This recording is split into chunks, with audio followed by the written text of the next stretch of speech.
ಯೋऽन्तಃ ಪ್ರವಿಶ್ಯ ಮಮ ವಾಚಮಿಮಾಂ ಪ್ರಸುಪ್ತಾಂ ಸಂಜೀವಯತ್ಯಖಿಲಶಕ್ತಿಧರಸ್ವಧಾಮ್ನಾ ಅನ್ಯಾಂಶಸ್ತಚರಣಶ್ರವಣತ್ವಗಾದೀನ್ ಪ್ರಾಣಾನ್ನಮೋ ಭಗವತೆ ಪುರುಷಾಯ ತುಭ್ಯಂ.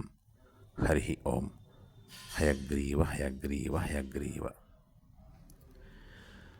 ಮಯಿ ನಿರ್ಬದ್ಧಹೃದಯಾಃ ಸಾಧವಃ ಸಮದರ್ಶನಾಃ ವಶೀಕುರ್ವಂತಿ ಮಾಂ ಭಕ್ತ್ಯಾ ಸತ್ಶ್ರಿಯಃ ಸತ್ಪತಿಂ ಯಥಾ.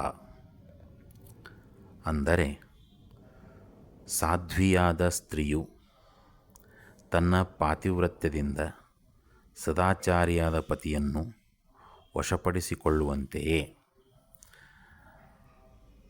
ನನ್ನೊಂದಿಗೆ ತಮ್ಮ ಹೃದಯವನ್ನು ಪ್ರೇಮ ಬಂಧನದಿಂದ ಬಂಧಿಸಿರುವ ಸಮದರ್ಶಿಗಳಾದ ಸಾಧುಗಳು ಭಕ್ತಿಯ ಮೂಲಕ ನನ್ನನ್ನು ವಶಪಡಿಸಿಕೊಂಡು ಬಿಡುತ್ತಾರೆ ಎಂಬುದು ಇದರ ಅರ್ಥ.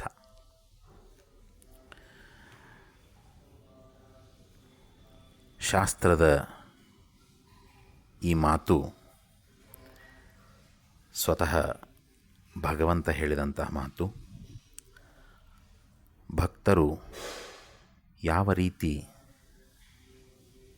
ತಮ್ಮ ಭಕ್ತಿ ಪಾಶದಲ್ಲಿ ನನ್ನನ್ನು ವಶಪಡಿಸಿಕೊಳ್ತಾರೆ ಅನ್ನುವುದನ್ನು ತಿಳಿಸ್ಲಿಕ್ಕಾಗಿ ಭಗವಂತ ಕೊಟ್ಟ ಒಂದು ಉತ್ತಮವಾದಂಥ ಉದಾಹರಣೆ ಏನೆಂದರೆ, ಸತ್ಶ್ರಿಯ ಸತ್ಪತಿಂ ಯಥಾ ಎಂಬುದಾಗಿ.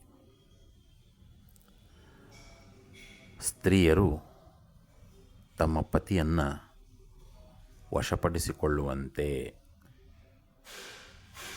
ಎಂಬ ಉದಾಹರಣೆಯನ್ನು ಸ್ವತಃ ಭಗವಂತ ಕೊಟ್ಟಿದ್ದಾನೆ.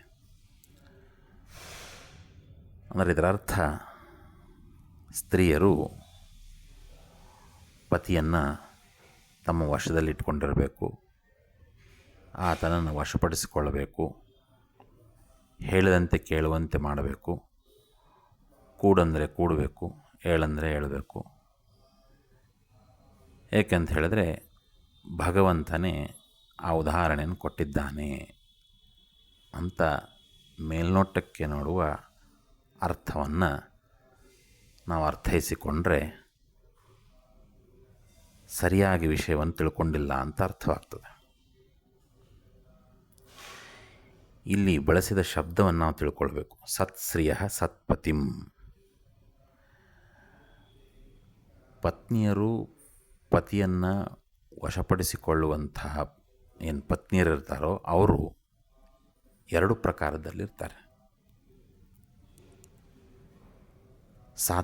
ಸಾಧ್ವಿಯರಾದಂತಹ ಪತಿವ್ರತಾ ಸ್ತ್ರೀಯರು ಒಂದು ಗುಂಪಾದರೆ, ಇನ್ನೊಂದು ದುರ್ನಡತೆಯ ಸ್ತ್ರೀಯರು ಅಂತ. ದುರ್ನಡತೆಯ ಸ್ತ್ರೀಯರು ಪತಿಯನ್ನು ವಶಪಡಿಸಿಕೊಳ್ಳಲಿಕ್ಕೆ ಮಾಟ ಮಂತ್ರ ಮುಂತಾದಂತಹ ವಾಮಾಚಾರಕ್ಕೆ ಅವರು ಕೈ ಹಾಕಿ ಪತಿಯನ್ನು ವಶಪಡಿಸಿಕೊಂಡು ತಮಗೇನು ಬೇಕೋ ಐಹಿಕ ಸುಖಕ್ಕಾಗಿ ಆತನನ್ನು ಬಳಸ್ಕೊಳ್ಳಿಕ್ಕೆ ಪ್ರಯತ್ನವನ್ನು ಮಾಡುವಂಥವರು ದುಷ್ಟ ಸ್ತ್ರೀಯರು. ಆದರೆ ಸಾತ್ವಿಕ ಸ್ತ್ರೀಯರು,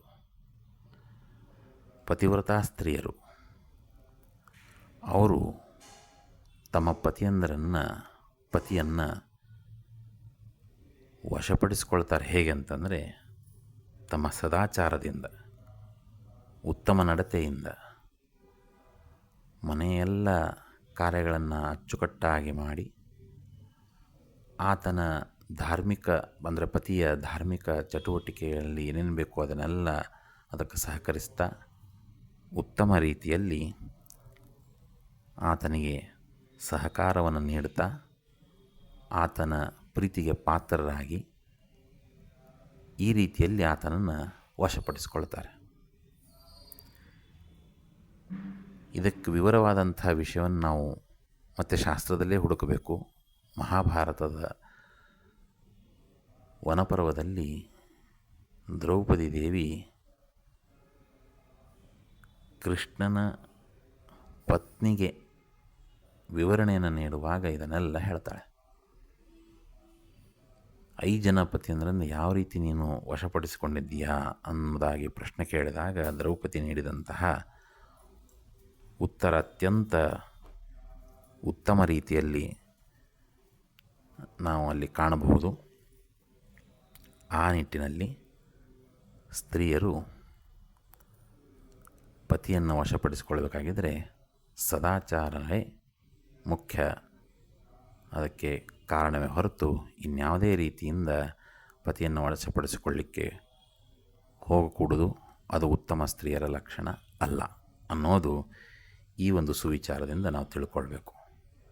ಹಾಗೆಯೇ ಅಂದರೆ ಇಲ್ಲಿ ನೀಡಿದಂತಹ ಉದಾಹರಣೆಯಂತೆ ಹೇಗೆ ಸತ್ಸ್ತ್ರೀಯರು, ಸಜ್ಜನ ಸ್ತ್ರೀಯರು ಸತ್ಪುರುಷರನ್ನು, ಸತ್ಪತಿಯನ್ನು, ಧಾರ್ಮಿಕ ಪತಿಯನ್ನು ಹೇಗೆ ವಶಪಡಿಸ್ಕೊಳ್ತಾರೋ ಹಾಗೆ ಭಕ್ತರು, ಸಾಧುಗಳು ಕೂಡ ನನ್ನನ್ನು ವಶಪಡಿಸಿಕೊಳ್ತಾರೆ ಅನ್ನುವ ಮಾತನ್ನು ಭಗವಂತ ಇಲ್ಲಿ ತಿಳಿಸಿದ್ದಾನೆ. ನಾವು ಕೂಡ ಆ ರೀತಿ ಅನನ್ಯ ಭಕ್ತಿಯಿಂದ ಭಗವಂತನನ್ನು ವಶಪಡಿಸಿಕೊಳ್ಳೋಣ, ಆತನ ಪ್ರೀತಿಗೆ ಪಾತ್ರರಾಗೋಣ ಅಂತ ಹೇಳ್ತಾ ಭಾರತೀ ರಮಣ ಮುಖ್ಯ ಪ್ರಾಣಾಂತರ್ಗತ ಶ್ರೀಕೃಷ್ಣ ಅರ್ಪಣಮಸ್ತು. ನಮಸ್ಕಾರ.